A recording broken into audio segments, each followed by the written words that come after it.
Ada 3 perkara yang sering dilalaikan oleh manusia ketika bersyukur.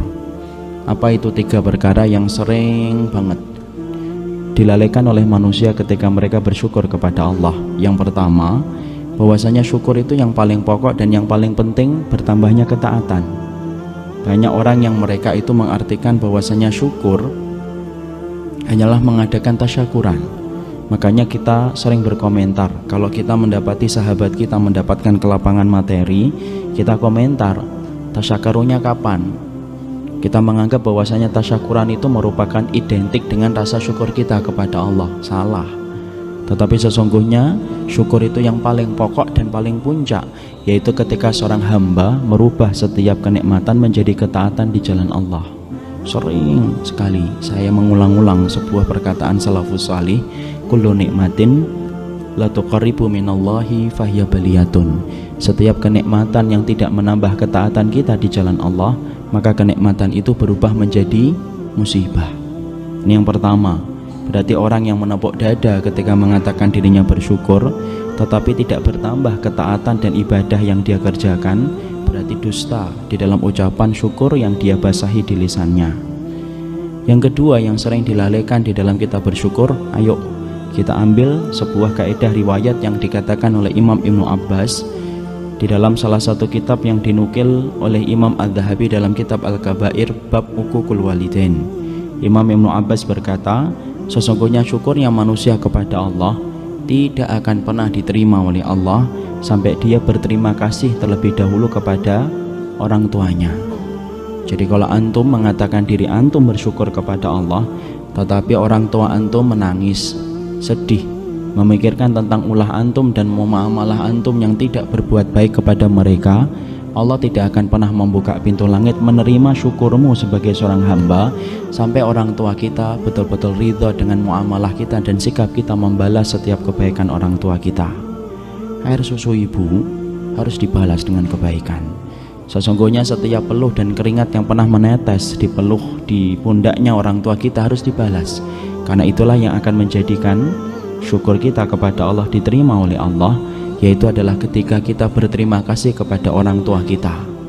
Ikhwan yang laki-laki, antum belum menikah, antum sudah nikah, punya anak 1, punya anak 2, nikah lagi, punya anak lagi. Berapapun kali antum menikah, antum adalah tetap menjadi anak bagi orang tua antum, dimana pintu surganya antum tidak terletak kepada pundaknya istri, tapi sesungguhnya pintu surganya seorang anak laki-laki terletak kepada punggung orang tuanya. Inilah yang menjadikan kita sering-sering bermuhasabah di dalam hati orang tua kita, karena sesungguhnya Masya Allah, syukurnya antum tidak akan diterima oleh Allah, syukurnya anak tidak akan diterima oleh Allah sampai kita berterima kasih kepada orang tua kita atas segala air susu yang pernah kita rasakan, dan kemudian setiap keringat yang pernah jatuh dalam setiap punggung orang tua kita. Yang ketiga yang sering dilalaikan oleh manusia ketika bersyukur itu apa?